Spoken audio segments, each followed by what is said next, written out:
Hi guys, it's your science teacher here with another video. This time I'm going to go through all the topics that are going to likely come up on your physics paper 2 exam. Now, the way I've made this video is I've looked at the AQA document, and there has been some topics that they said not going to come up and some topics that are most likely to come up. So what I've done in this video is go through all of the topics that are likely to come up and be the main questions. So without further ado, let's get started with today's video.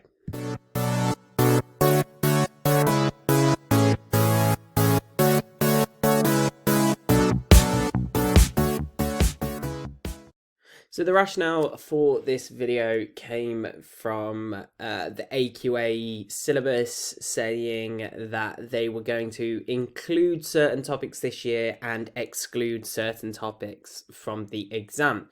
So in today's video, I'm only going to go through things that will be in the exam for physics paper 2. You can see then that I'm not going to include moments, levers and gears. I'm not going to talk about black body radiation, and I'm not going to talk about permanent and induced magnetism, magnetic forces and fields.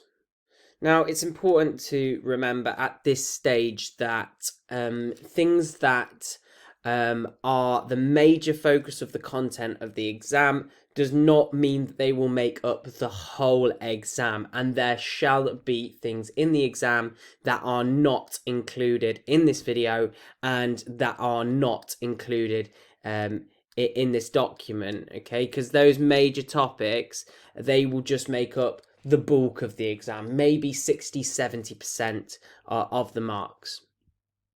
Let's have a look at the first topic that it says will make up a main bulk of the exam, and that is forces. And the first thing to look at in the topic of forces is scalar and vector quantities. Now, vector quantities are anything that has magnitude and direction, whereas scalar quantities only have magnitude. So let's have a look at scalar quantity, and then let's have a look at some vector quantities as well. So mass can be considered a scalar quantity as it has no direction. If we want to add some direction to our mass, we could call it weight. That is mass times by gravity, and that does have a direction.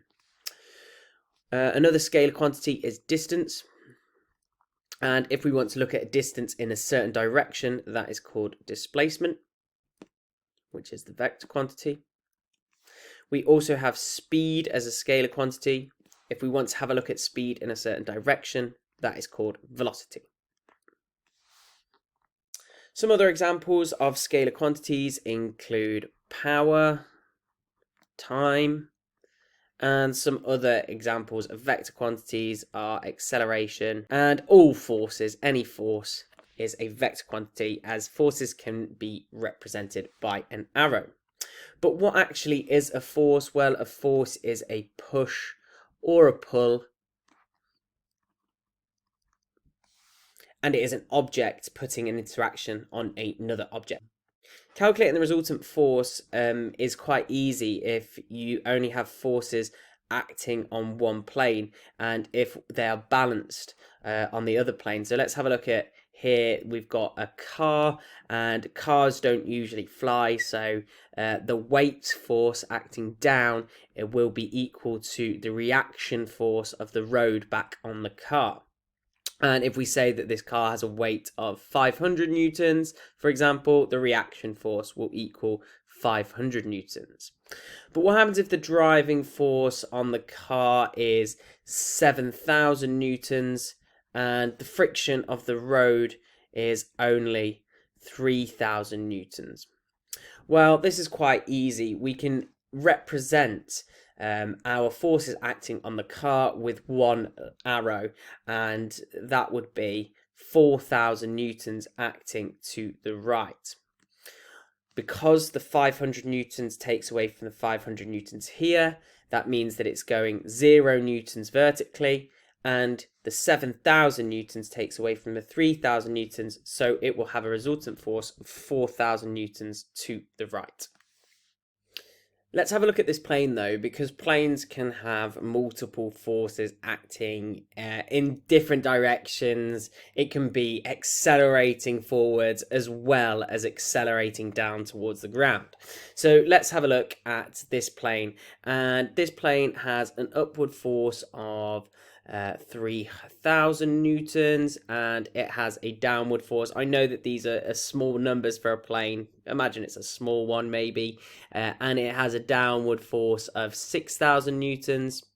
So it will be accelerating downwards, and it has a forward driving force of 750 newtons, and it has a backwards force, so air resistance drag, of 1,500 newtons. So how could I calculate an overall resultant force on this? Well, let's do it going in the horizontal plane first. So if it's got 750 newtons acting to the right and 1,500 newtons to the left, in total it will have 750 to the left. That's just a simple takeaway. Then if we have a look at the downwards, so the vertical plane, it's going 3,000 newtons down. Now there's two ways you can work out the resultant force here. You could draw a to scale diagram, or you could use Pythagoras' theorem to get an overall resultant force. Using Pythagoras' theorem, what you do is you do a squared plus b squared equals c squared. So that would be 3,000 squared plus 750 squared, and square rooted, you will get an answer for your resultant force. And that resultant force is 3,092 newtons if you want to check it on your calculator. Now, the next topic that it says is one of the key topics is work done. And work done is the energy transferred to an object.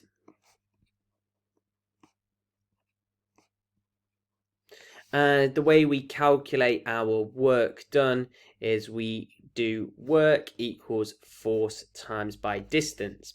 Now, it's important to remember that work is a form of energy, so it's measured in joules, distance is measured in meters, and force is measured in newtons.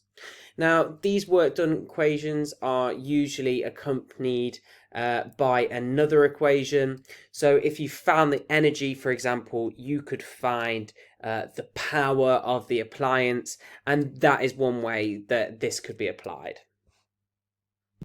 There is not much really more with work that I can talk about for this topic. So without further ado, let's keep moving. And the next key topic is forces and extension. So here we've got a spring, and that spring is being extended by a weight. Now, what we can do with this is we can come up with a force extension graph. We keep adding mass, and we increase the force, and we can measure the extension. Now, it's key to remember that the extension is the new length of the spring minus the original length of that spring.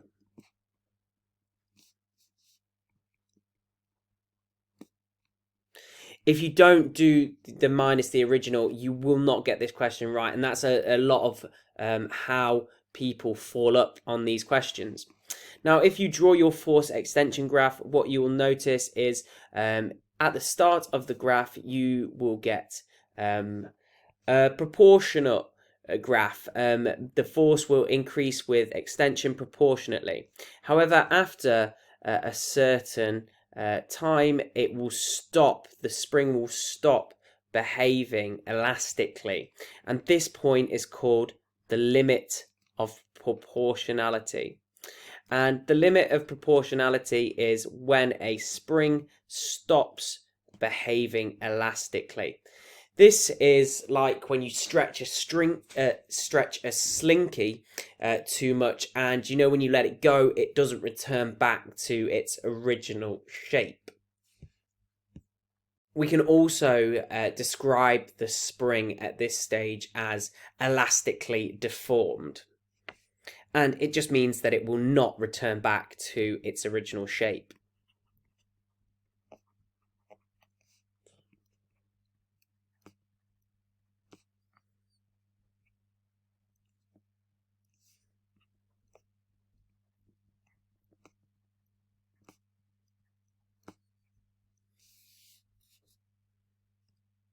Now, at this start of the graph, when it is behaving elastically, we notice that force increases with extension, and it is almost a straight line. And this is because springs follow something called Hooke's law, and this basically means that force is proportional to extension, and every spring has a constant called its spring constant, which we can calculate from the graph.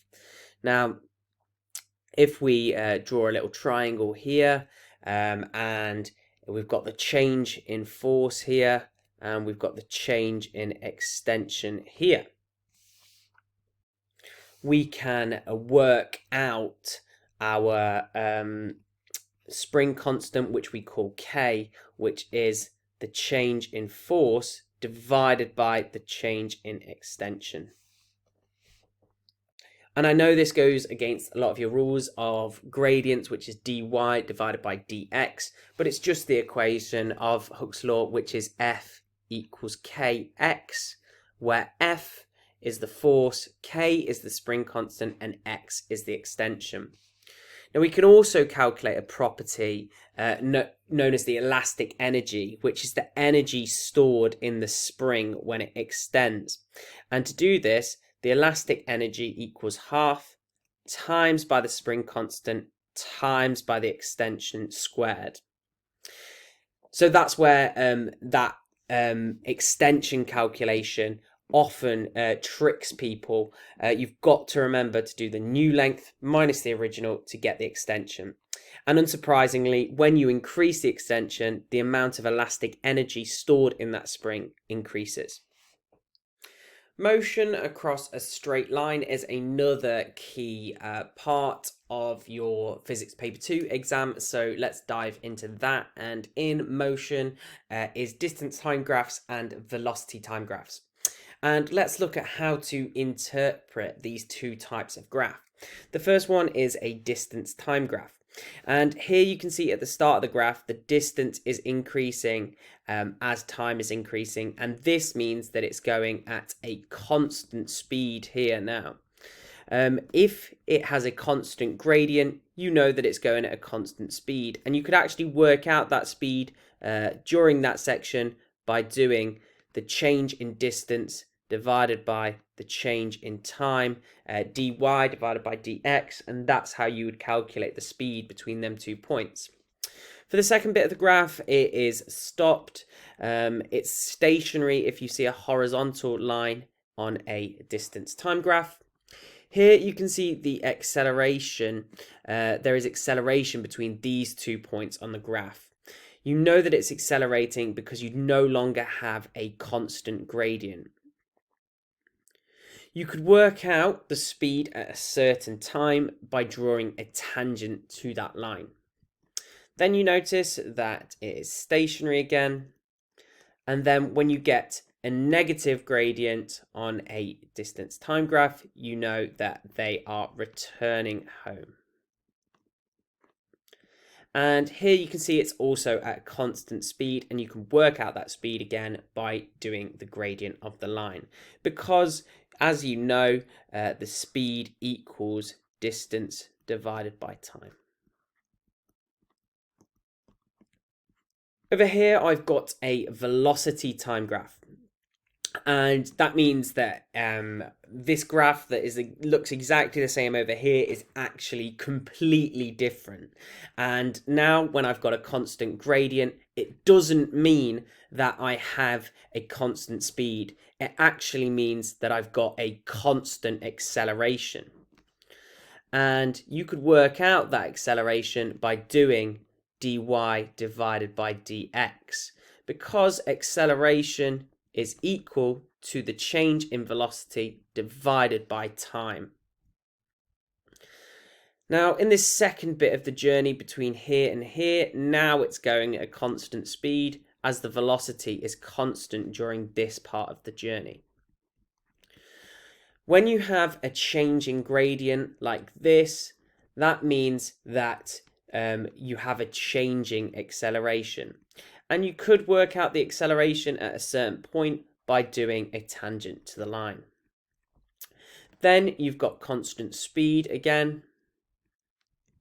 And then the final bit of the journey, it is constant deceleration.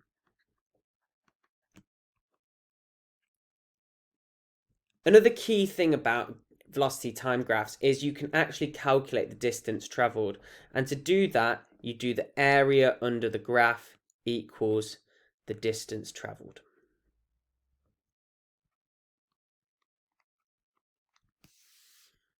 The next topic to go through with y'all is the topic of wave properties. And the key thing to understand about waves is they transfer energy, not matter.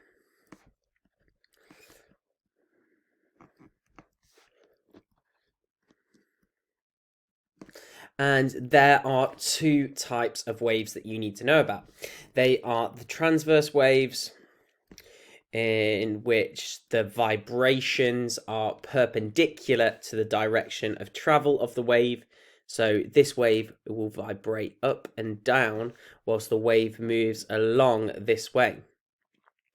And if we look at some of the key properties of a transverse wave, we have the peak, which is the top of the wave. We have the trough, which is the bottom of the wave, the height of the wave, the maximum displacement from the equilibrium point is known as the amplitude, and the distance between one point on the wave and the nearest point on the next wave is called the wavelength.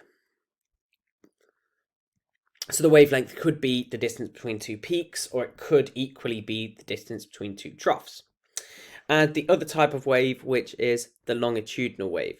And longitudinal waves are different to transverse waves because they vibrate parallel to the direction that they are moving. So this wave could be moving this way and vibrating back and forth. And in a longitudinal wave, we have compressions, which are areas of high density, and we have rarefactions, which are areas of low density. And the wavelength of my wave is the distance between two compressions or the distance between two rarefactions. And wavelength is sometimes given the symbol delta. So I'll just put a delta there just to show the wavelength. Now we can calculate the speed that our waves move by using the wave speed equation. And wave speed is equal to the frequency times by the wavelength. Now, frequency is a term that I've not yet introduced in the video, so let's talk about that. Frequency is the number of waves that pass per second, and it is measured in the unit hertz. The wavelength obviously measured in meters as it's a distance, and this wave speed is measured in meters per second. A specific type of transverse waves is the EM waves. EM waves aren't covered on higher tier, but they are covered on the foundation paper. And all EM waves travel at 300 million meters per second through a vacuum. Other examples of some transverse waves could be a guitar string being plucked. Like I said, all EM waves are transverse. You could also say that a Mexican wave is a transverse wave. Also, a ripple on water. Ripples are transverse waves. And you can also say that S waves from an earthquake are transverse. The way I remember it is an S on its side looks like a transverse wave. If we look at some examples of some longitudinal waves, we have sound waves, ultrasound, and we also have P waves in an earthquake that are longitudinal waves. The waves produced in earthquakes were actually used to determine the structure of the Earth, because S waves and P waves behave differently when they pass through different states of matter. Because of the fact that S waves, the transverse waves, can only travel through solids, these cannot be detected at the other side of the world, because of the fact we have a liquid mantle, and they will not travel through the liquid mantle all the way to the opposite side of the world. If we look at P waves, though, P waves can travel through liquids as well as solids.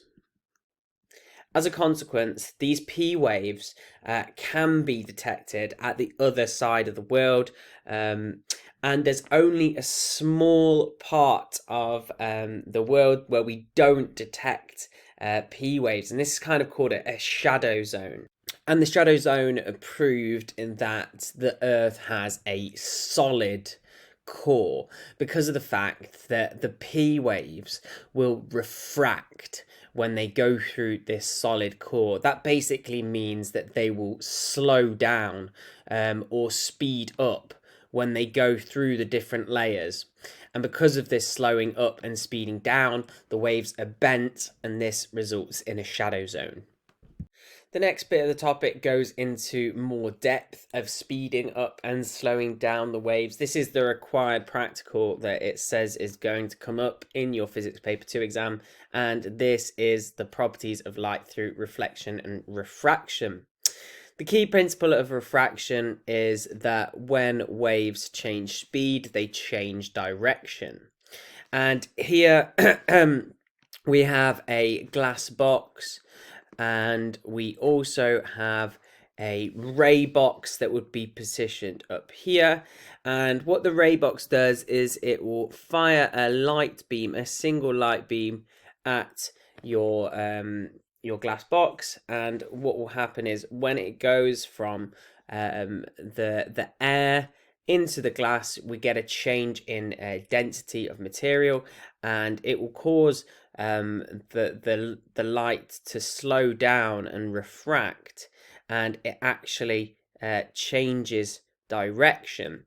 And what you notice when you get refraction is the angle of incidence is always larger than the angle of refraction. And what you'll also notice is when this light ray emerges from the glass box, it will return back to its original speed and continue on its original direction. And in fact, it will have its angle here, that will be equal to the angle of incidence going in. Now, you can change the material. It doesn't have to be glass box. It could be water, the material that it travels through. It could be a perspex. And we can also change the shape. So don't be surprised if they use a different shape in your exam, or they use a different material. Just the same principles apply. The angle of incidence will be greater than the angle of refraction. Another property of light is reflection. And unlike refraction, this is not light bending. What actually is happening is the angle of incidence will be equal to the angle of reflection. And this is always true in what is called specular reflection. And specular reflection happens on flat surfaces. If you don't have a flat surface, you have a surface which is rough and not smooth, what you find is your light can come in and it can bounce off in multiple directions, and here your angle of incidence is not always the same as the angle of reflection, and this is called diffuse reflection.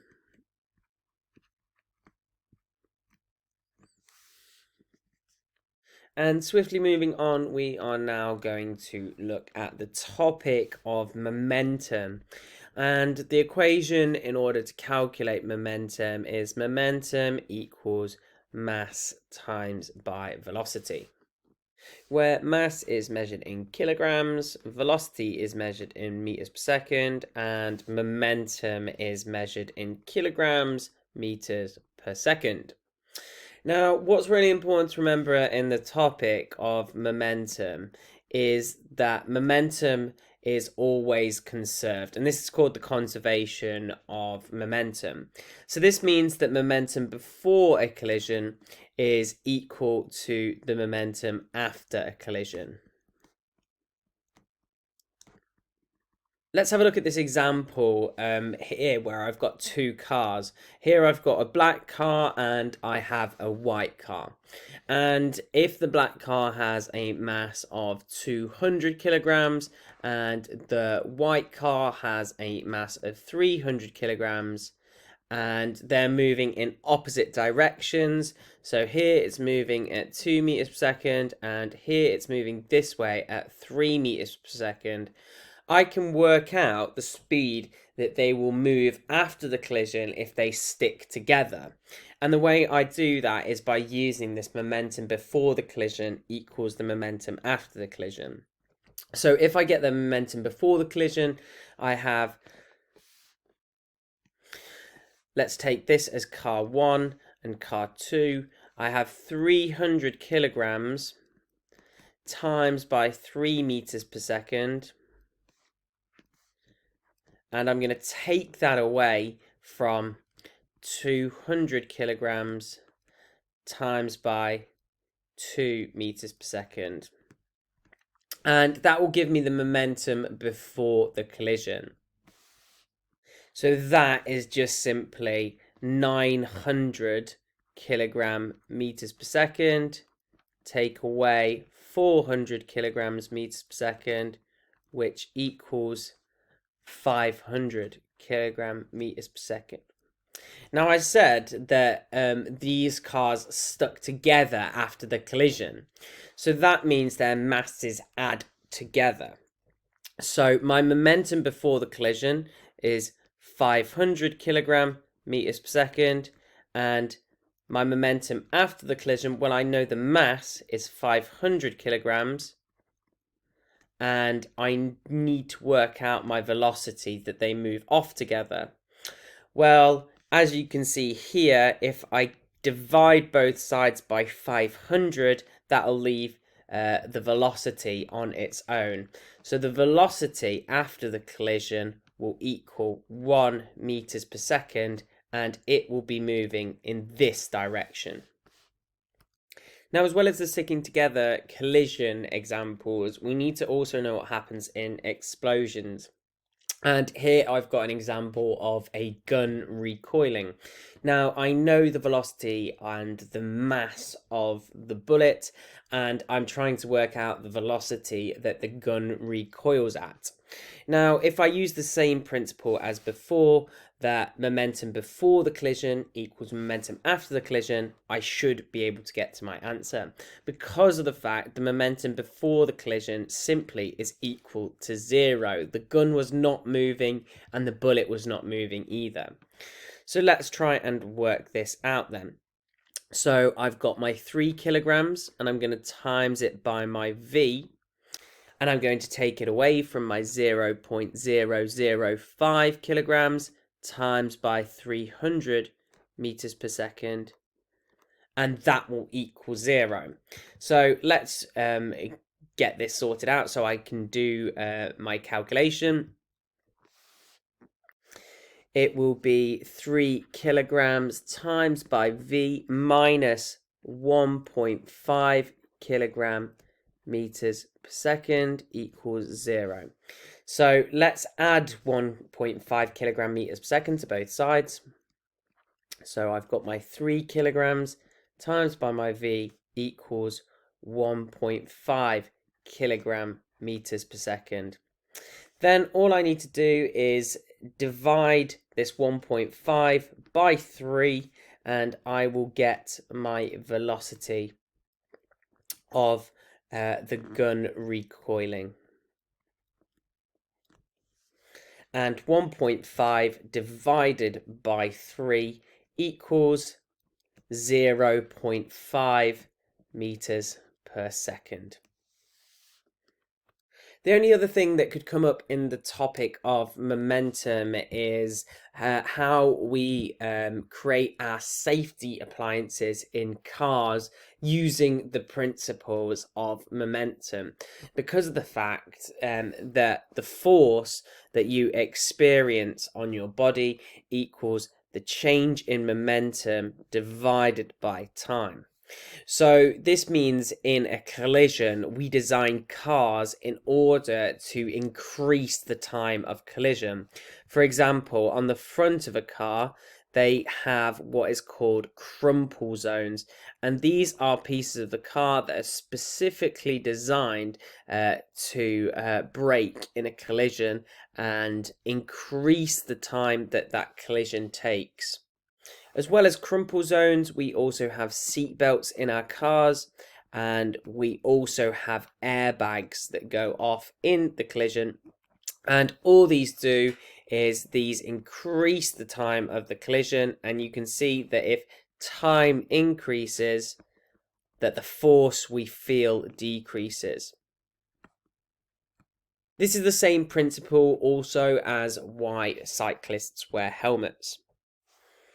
The next topic I'm going to talk about is the planets, Earth and satellites. And here I've got two artificial satellites orbiting this central object in the middle, which is of course the Earth.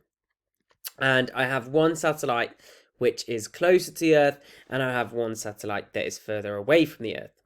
Now, the force that keeps these satellites in orbit is known as the centripetal force, and the centripetal force here is just gravity. And what happens with these satellites is they are constantly accelerating because they have a change in velocity. When the satellite, for example, is here, it has a velocity which will be moving in this direction. However, this satellite that's positioned here in its orbit will be moving this way, and that means that it's changing its velocity, so it is constantly accelerating round. Now, a couple of things that are also dead important to know about these satellite orbits is that it's important that they have the correct velocity to keep them in this orbit. For example, this satellite, this white one, which is close to the Earth, this satellite will be having to move much faster. The reason for this is because of the fact it's closer to Earth. This means it has more of a gravitational attraction to the Earth, whereas this satellite, this black satellite, will move slower in relationship to the white satellite because of the fact it is much further away. It has a weaker gravitational attraction to the Earth. In the picture in the bottom left hand corner of the screen, I have a model of our solar system. And the reason why we use models is because the solar system is incredibly large and it would be impossible to draw a scale drawing of this solar system. In the center of our solar system is the sun, and the sun is much larger and contains much more mass than all of the constituents of the solar system. And if we go from planet order, we next have Mercury, which is the closest planet to the sun. Then we have Venus, then Earth, then Mars, Jupiter, Saturn, Uranus, Neptune, and then Pluto. Pluto is sometimes classed as a dwarf planet, but we will say that there is 8 planets in our solar system. Now, looking at our solar system, we have a star which is in its main sequence currently. Now, main sequence stars like our sun are have a quite predictable fate because they are quite small. All stars start out as what's called a protostar, which is built from stellar nebula, and as gravity pulls the stellar nebula together, it creates what's called a protostar. And this is as soon as nuclear fusion happens inside your star. Now, after the main sequence, our sun is going to become a red giant. And the reason why it becomes a red giant is it starts to fuse heavier material than just hydrogen and helium. It fuses all the elements up to hydrogen. And after a red giant, the star will start to collapse under its own weight, and it will form a white dwarf, which is incredibly warm and dense. And finally, it will cool down and become a black dwarf. And black dwarfs are quite cool, and they don't emit as much light as this white dwarf. Now, if the star was much more giant than our star, then it would follow a different path, and what would be created would be a red supergiant after the main sequence. And after this, you'd get what's called a supernova. And a supernova is a giant explosion when basically the outward pressure is not enough, and gravity wins the battle, and it causes a huge explosion. And this is how all the elements in the universe that have a mass greater than iron were formed. And then there's two options of what can happen. Either a black hole can be created, or a neutron star. Black holes are only created from incredibly massive stars. If you are doing foundation tier, well done, you've got to the end of the video. They are most of the key topics that are going to come up in your exam. If you're doing higher tier, there is just a little bit more for you to learn about. And let's get started. We are going to look at the property called Redshift. And Redshift is what has been used in order to prove that our universe is expanding. And the way that we have found this out is basically light becomes stretched when objects move away. This can be seen by something called the Doppler effect. If you hear an ambulance moving away from you, you can actually hear the sound waves getting stretched. Well, the same kind of principle happens with light waves. As an object's moving away, the light becomes redshifted. And I've shown down here an example of what the light wave could have looked like. So the original light sample looks like this, and it's been stretched as an object is moving away. Now, as well as becoming redshift, light can become blue shift if it's moving towards if a galaxy was moving towards Earth, we could see light being blue shifted. However, what has been observed by 99% of galaxies that we've observed, they are moving away from us. And this is proving that our universe is expanding. And in fact, the more distant a galaxy is, the greater the speed that it's moving away from us. And Hubble actually observed this trend, and he came up with Hubble's constant, which was the gradient of this graph of the speed of the galaxies moving away and the distance. And using Hubble's constant, you can work out the distance away a galaxy is just from the speed of the that's worked out from the redshift of the light.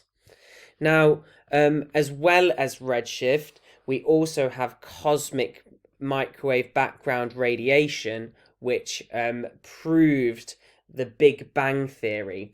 Redshift can also do that as well, because if you trace all the galaxies back, they're all moving away currently, and trace it all back, they must have all come from the same spot. And cosmic microwave background radiation also helps to prove the Big Bang Theory. So it was really useful to discover this as well. And you can actually observe cosmic microwave background radiation every time you turn on your radio and it's not tuned correctly and you hear that fuzzy noise. This is cosmic background microwave radiation that you're hearing. The last thing that we're going to talk about is we are going to talk about pressure.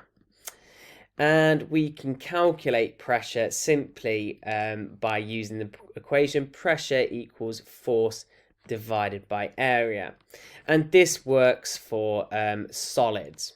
And we can use this equation to explain why tanks use elephant tracks in order to move around. Because of the fact that with these elephant tracks, they are working on a much larger area, and this is reducing the pressure on the ground, and the tank is much less likely to sink. Same thing with a polar bear's paws. They're designed to have a really large area so that they don't sink through the ice. Now, looking at pressure in liquids, we actually need to use a different equation to work out pressure in liquids because there's different factors that can affect it.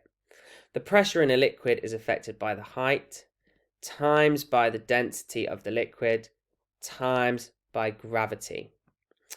Now, we can show that here with this water bottle as well, that as the depth of the liquid increases, the pressure increases, because if you cut 3 holes in a filled up bottle, they'll shoot out a lot quicker from the bottom of the bottle than the top of the bottle.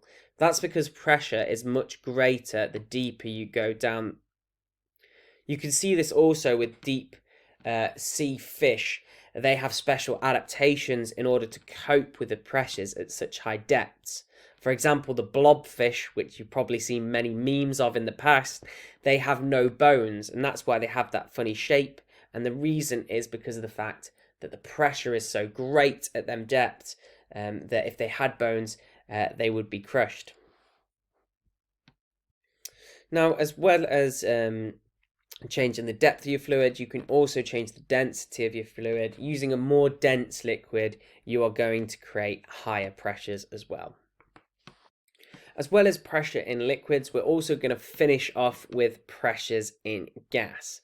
And we've got to remember that gas particles are all around us and they are constantly moving around.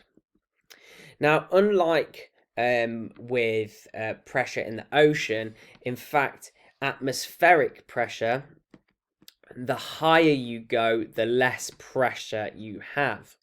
And there's a reason for that. That's because of the fact the density of particles, the higher up you go, decreases. This means that them gas particles that are moving around are going to collide less. And they're going to collide with your body less. They're going to collide with all of the objects around them less. There is also less of a mass of the air above you, and this is why there is less atmospheric pressure the higher you climb. You could actually experience this as well if you climbed up a mountain and you filled a bottle full of air from at the top of the mountain and you carried it down the mountain. You would actually notice the bottle would become crumpled up as you came down because of the fact the pressure outside the bottle is greater than the pressure inside the bottle. Now, I hope you have enjoyed today's video. This is the whole of Physics Paper 2, using what I think is going to be on the paper this year. Now, I can't guarantee that everything's going to be the same with AQA, but I sure hope that it helps you guys out. And what I would say is, just to be safe, watch the whole of the topic videos to make sure that you are completely sound with all the topics that it says are definitely going to be on the paper. Thank you for watching, and please remember, if you did like the video, drop it a like and subscribe to the channel.